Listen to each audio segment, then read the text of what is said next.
I'm joined by Sarah Sasse, the head of our central government team and an expert in public sector commercial contracts, to discuss the transition phase of a public contract. Sarah, what is transition and why is it so important?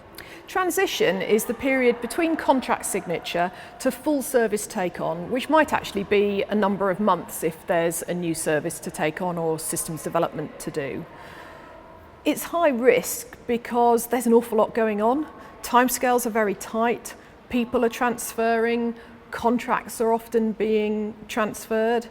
The contract probably wasn't signed when it should have been, so everything's a lot more condensed and more compressed than it should have been.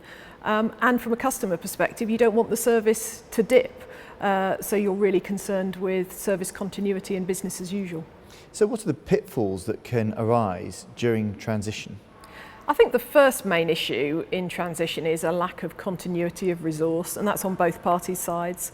So on the customer side, the procurement team hands over to the contract management unit. On the service provider side, things move from the bid team, from the sales side, to those responsible for implementation or delivery. And what that means is there's a real lack of people who actually understand what the contract's about. They haven't sat through the negotiations, they don't know why things were drafted in a particular way. And that can cause real problems during this high risk, very intensive phase when there's a lot going on. The second one is a lack of ownership at a senior level.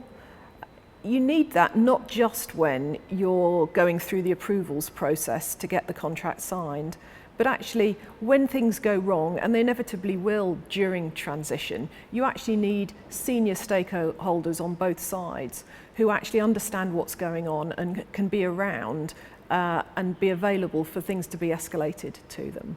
And I suppose the third thing that goes wrong is, as I said, it's a very fast moving phase and things will change. I think it's almost inevitable that the requirements that a customer goes out with pre-contract are never the ones that ultimately end up being delivered. What can the parties do if they don't have all of the necessary information before transition starts? Typically you won't have all the information. You might not have all the staffing information or the list of third-party contracts, or you might not know in an IT contract how many servers need to be maintained. And one way you can sort of still get to contract signature but allow both parties the security to deal with that post-contract is to have a true-up mechanism or an allowable assumptions mechanism. So this actually allows the supplier to make certain assumptions around, we've priced on the basis that so-and-so number of employees will come across on these terms, or that there are only 3 third-party contracts which are going to be novated. And what you then agree is what will happen if those assumptions prove to be invalid. And the important thing is that there is a set timetable for this. So the assumption can only be, or this process can only be activated within a certain period. And also that there is a maximum risk adjustment or price adjustment, which is actually undertaken if the assumption proves incorrect, because that gives the customer some protection in terms of pricing going forwards. What are the most effective remedies if there are delays during the transition phase? Well, the remedy that people always think of when you talk about delays are liquidated damages.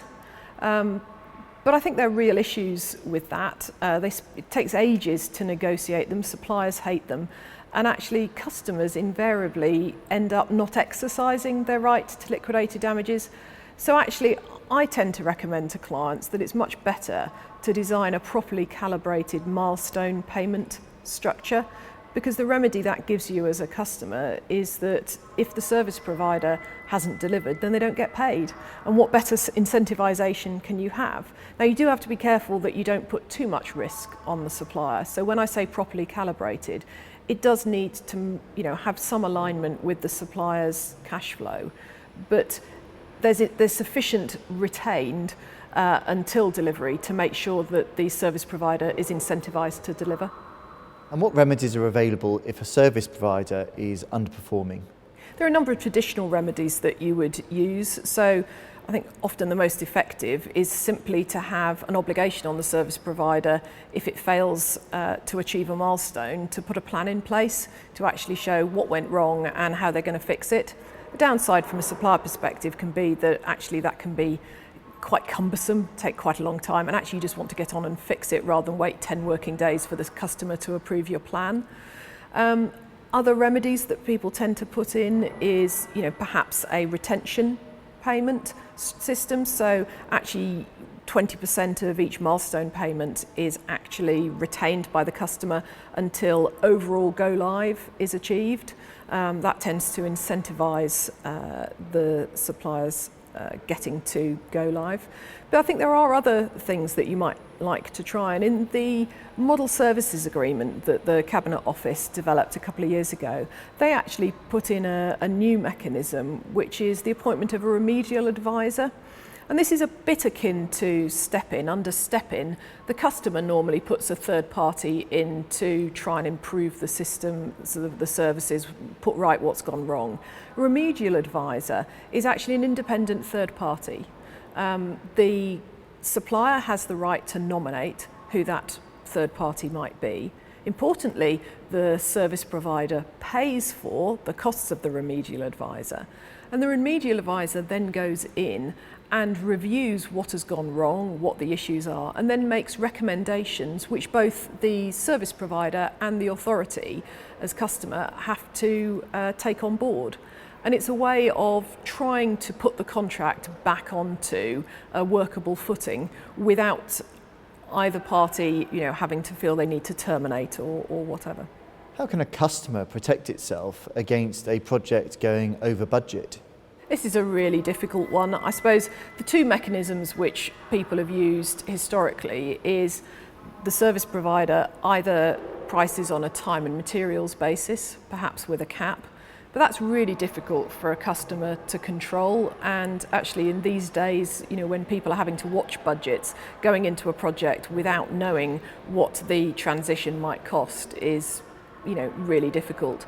So I think typically over the last few years, people have tended to use a fixed price mechanism. Sounds very good, but of course a fixed price is only as good as the specification or the scope of work that sits underneath it.